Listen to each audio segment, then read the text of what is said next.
Olá, olá pessoal, sejam muito bem-vindos a mais um programa da Rádio Santos Camiseteria. É um prazer estar com você e não percam a nossa entrevista inédita hoje porque vai ser tremendo! Como um leão que ruge, o diabo quer nos devorar. Está buscando brechas para destruir, roubar e matar. Não é na nossa força que podemos vencer. Maior é Jesus e nós menos defender. Liga o som na Rádio Santos Camiseteria.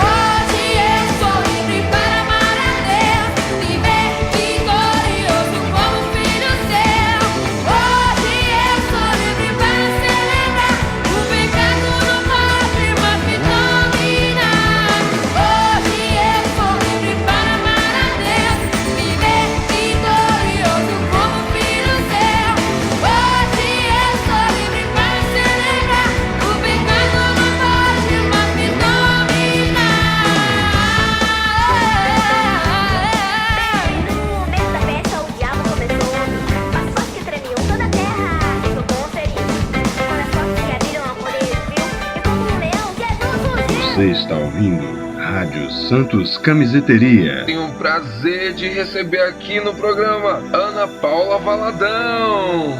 Muito obrigada, é uma alegria enorme estar aqui. E temos então amigos, temos boas lembranças. Estamos muito felizes por essa oportunidade. Nós que agradecemos a sua participação nesse programa aqui tão humilde. E já vamos começar com a primeira pergunta do ouvinte, que diz assim: Ana, qual foi a primeira vez que você cantou? Qual é a tua primeira lembrança, assim, desse momento? Legal. Olha, eu tinha 7 anos de idade, a minha avó, ela é regente do coral, ela regia um coral que minha mãe cantava. Então, a minha primeira lembrança é com ela, de participar dos ensaios com a minha mãe, eu e meu irmão André, né? Muita gente conhece André também, porque ele também é cantor. Isso aí. Nós ficávamos ali nos bancos da igreja, brincando, pulando debaixo do banco, pulando o banco. E uma cantata de Natal, minha avó me convidou para fazer um solo. Inclusive foi o solo de Maria, assim que Jesus nasceu, e ela cantando para o neném dormir. E foi muito especial, com 7 aninhos, na frente daquela igreja cheia de gente.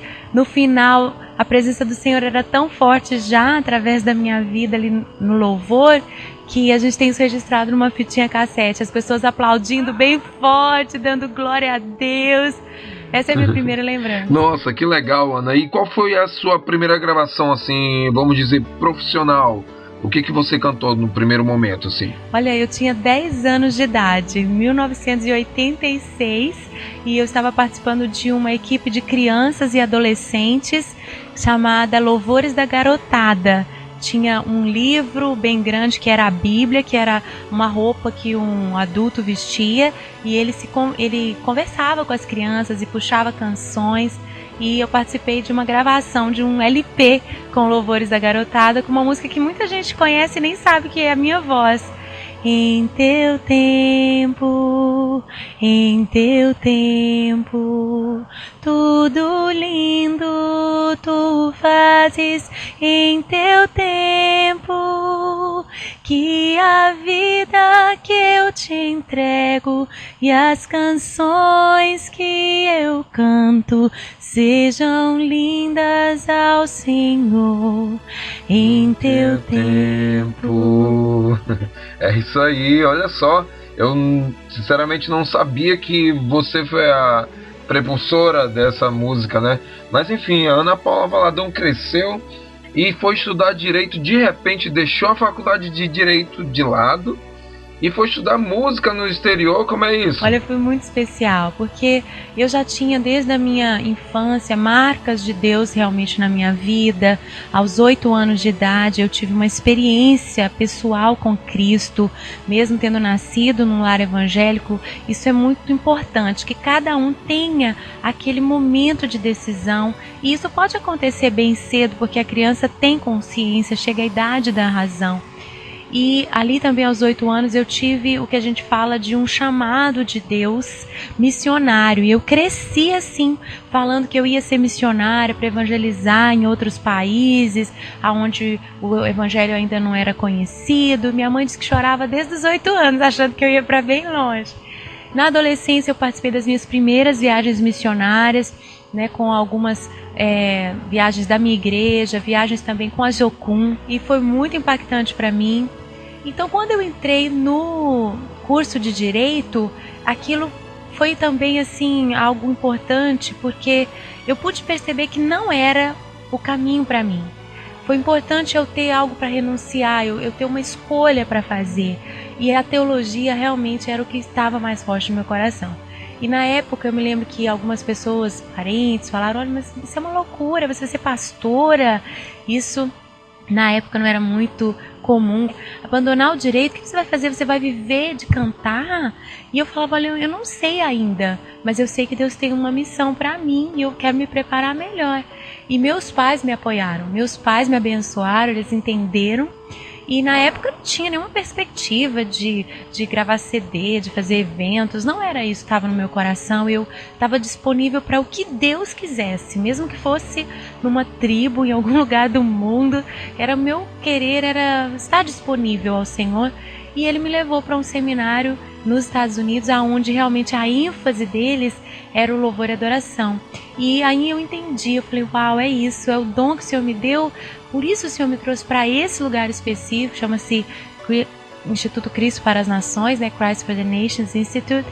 E quando eu voltei para o Brasil, eu ainda não sabia o que Deus ia fazer, mas Ele foi usando realmente a música para transformar muitas vidas, transformar o cenário musical da igreja no Brasil. E eu tenho o privilégio de ter participado disso, toda a honra ao Senhor por isso.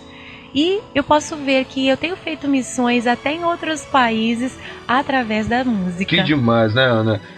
A Fernanda de Itacoatiara quer saber: Ana, como é ser cantora, pastora, apresentadora, escritora, esposa e mãe? Olha, os mais importantes ministérios são esses últimos que você citou, né? Ser mãe, ser esposa. Então, é realmente um desafio. Acredito que todas as mulheres dos nossos dias têm esse malabarismo de muitas funções, de muitos papéis, sem podermos deixar o mais importante, que é o nosso lar. E eu peço a Deus graça todos os dias. Eu agradeço pela equipe maravilhosa que existe ao meu lado no ministério. Então a gente produz muito, a gente tem muitos sonhos, muitos projetos sendo desenvolvidos, mas eu não faço nada sozinha, né? E junto ao meu esposo, que segundo a Bíblia, a mulher bíblica é aquela mulher que tem o marido como seu cabeça, como sua cobertura. Ele que me ajuda a definir a agenda para que haja um equilíbrio. Quando eu viajo, ele está em casa com as crianças. E, enfim, conto com a minha sogra, conto com a minha mãe também. A gente tenta fazer com que tudo aconteça sem prejudicar realmente a nossa casa, que é o mais importante. É isso aí, olha, não estranhe o áudio da Ana, porque a ligação dela está vindo direto da Finlândia, e aí a gente tem pequenas interferências, mas enfim. Ana, você imaginava a proporção que o seu ministério iria tomar no Brasil e no mundo? Olha, não tinha assim clareza, mas é interessante como Deus, Ele coloca em nós os seus sonhos. A palavra de Deus tem um versículo que diz que dele vem o querer e o realizar. Então, os sonhos, eles já vão brotando no nosso coração, né? As aptidões, os talentos, aquele desejo de cantar, era algo que me acompanhava desde a infância. E não apenas isso, mas o desejo de abençoar as pessoas. Eu nunca tive vontade de cantar outra coisa a não ser a palavra de Deus, o Evangelho. Para mim é assim, uma realização muito grande, fazer aquilo que eu acredito que eu nasci para fazer. E eu creio que tá em cada pessoa, sabe, esse projeto de Deus. Ele capacita cada um e ele já vai mostrando, já vai sinalizando. Agora, quando a gente vive a concretização, é muito maior do que a gente podia imaginar, porque tem outro versículo que diz que Deus, ele faz infinitamente mais, além de tudo que pedimos ou pensamos. Amém, com certeza, Ana. Olha, e nós temos aqui a pergunta do Ricardo, do São José 3 em Manaus. Ele quer saber a sua opinião com relação ao Azaf Borba, que cantou na Jornada Mundial da Juventude, perto ali do Papa, né? E muitos evangélicos criticaram, e o Ricardo quer saber a sua opinião com relação a isso. É, uma opinião assim difícil. A gente pode estar preparado para ouvir pessoas que vão estar a favor e contra em tudo o que a gente faz. Eu acredito que o Azaf, como um homem de Deus, guiado pelo Espírito, ele buscou a direção do Senhor e Deus disse a ele que ele deveria ir. E eu tenho certeza que ele está pronto para enfrentar, né, as críticas, porque ele obedeceu, certamente ele obedeceu à voz do Senhor. E eu acho que fazer coisas pioneiras, né, conquistar, desbravar, sempre a gente vai enfrentar mais oposição. Então cabe a cada um de nós, em momentos difíceis, de controvérsias, termos a firmeza do que Deus quer que a gente faça. E assim a gente vai enfrentar qualquer crítica. Isso aí, por falar em desafio, como foi a experiência de ter que trazer o Diante do Trono para Manaus para gravar aquele DVD maravilhoso que vocês fizeram, visitar os ribeirinhos, imagens maravilhosas? Como é que foi essa experiência? Sim, dentro do nosso país existem lugares com muita carência. Então nós tivemos essa direção de Deus. A cada ano a gente vai a um lugar do país para fazer uma reunião, um ajuntamento. E o Amazonas, Manaus, foi um desses lugares que o Senhor nos enviou.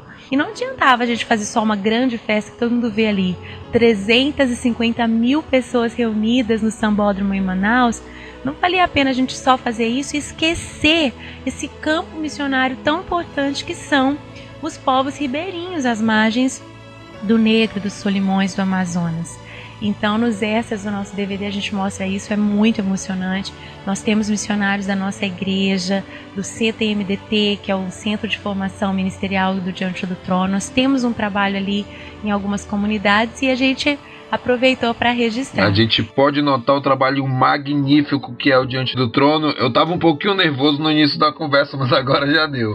E lembrando que o Diante do Trono estará em Manaus, no Louvarei 2015, e trazendo também Jesus Culture. E será uma experiência incrível, você não pode perder. Louvarei 2015. E Ana, eu quero que você encerre o nosso programa da Rádio Santos Camiseteria, deixando uma super mensagem aí pro povo manauara, que admiram e adoram ao Senhor através do teu trabalho. Deus abençoe, povo que a cada dia mais tem sido despertado para viver mais do que uma religião, mais do que uma tradição, mas um relacionamento com Deus, com esse Pai amoroso, poderoso, que se importa com cada um de nós e quer fazer parte do nosso dia a dia.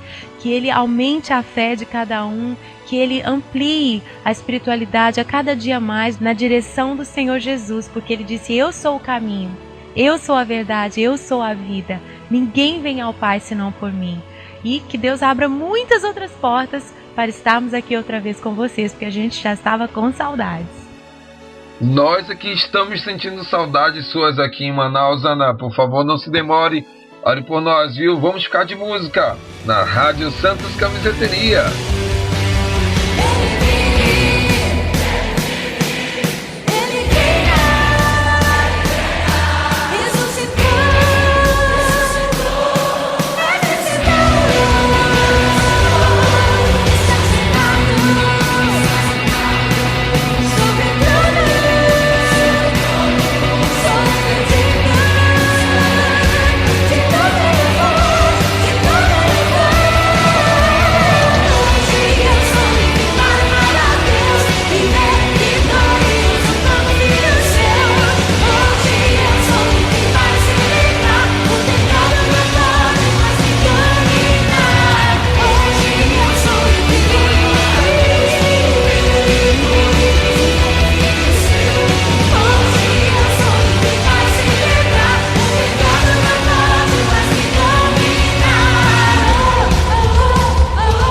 Liga o som na Rádio Santos Camiseteria.